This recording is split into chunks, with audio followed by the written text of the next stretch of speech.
ताम्हिणी घाट अपघातात मृत्युमुखी पडलेल्या तरुणांचा आज भल्या पहाटे अंत्यविधी करण्यात आला। शेकडो नागरिक, नातेवाईक आणि मित्र तरुणांना शेवटचा निरोप देण्यासाठी जमले होते। वातावरणात भारावलेले अश्रू, वेदना आणि हळहळ होती। यातील मृतांच्या नातेवाईकांनी न्यूज अनकट समोर आपली व्यथा मांडली आहे। पाहूया। आज आपण पुण्याच्या कोनवे धावडे परिसरात आहोत आणि या ठिकाणी पाहिलं तर एक दुःखद घटना घडली आहे। या ठिकाणी या कोनवे धावडे परिसरात, उत्तमनगर परिसरात एकूण 6 तरुणांचा मृत्यू झाला आहे। नेमकी ही घटना आपण सविस्तर जाणून घेऊया। गेल्या 3 ते 4 दिवसापूर्वी या तरुणांनी एक नवीन गाडी घेतली, त्यांनी थार गाडी।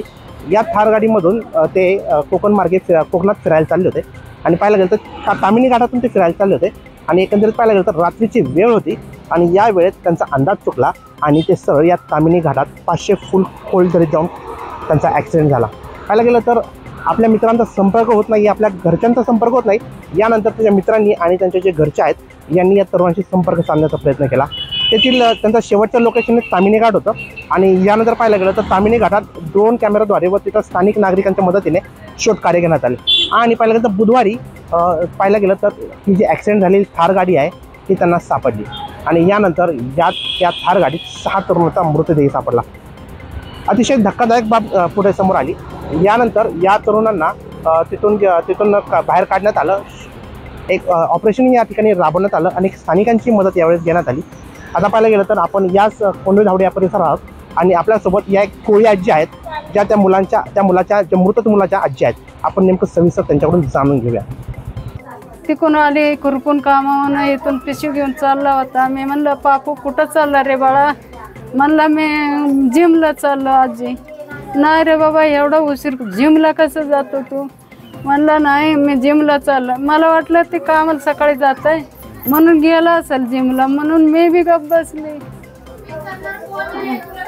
म्हणून हे असं झालंय। मागून माझी सून सांगते कोकणात गेले 2 दिवस, मला दिसा नाही एक दिवशी पोरगा नाही हो। 18 वर्षाचे लेकरू शाळेत जात होता शाळेत। आता लॉकडाऊन झाल्यावर सोडून दिलं, ते डोकं हे झालं, डोक्यात बसत नाही माझी, म्हणून त्याने बिगारी कामाने हे असं इंडियात जात होता।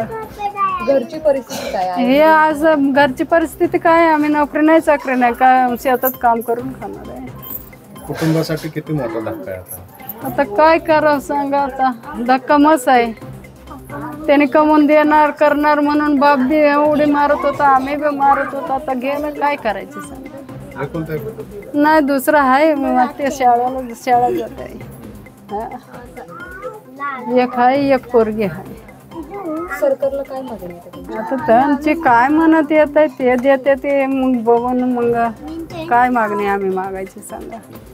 त्यांची म्हणत काय असेल सरकारला ते देईल, आम्ही तोंडाने काय नाही मागत। असणारी सर्व त्या ठिकाणची यंत्रणा असेल, मग त्यांना या ठिकाणी आणण्यासाठी ॲम्ब्युलन्स असेल, सर्व सोयी या ठिकाणी करून रात्री या ठिकाणी सर्व हे मृतदेह, ज्याला आपण म्हणतो की डेड बॉडी, सर्व या ठिकाणी आणण्यात आली। रात्री बरोबर पहाटे 4 वाजता त्यांच्यावर अंत्यसंस्कार त्या ठिकाणी करण्यात आला। परंतु ही पाहता अत्यंत दुर्दैवी अशी घटना या ठिकाणी घडलेली आहे। सर्वांनाच दुःख या ठिकाणी होत आहे आणि हे दुःख खरं तर मी प्रत्येक कुटुंबाकडे गेल्याच्या नंतर त्यांच्या भावना अनावर पाहिलेल्या आहेत। मी नक्कीच शासनाला सुद्धा या ठिकाणी पत्रव्यवहार करेन त्याबद्दल कारण ही जी मुलं गेलेली आहे ती तरुण मुलं आहे, कमवती मुलं आहेत।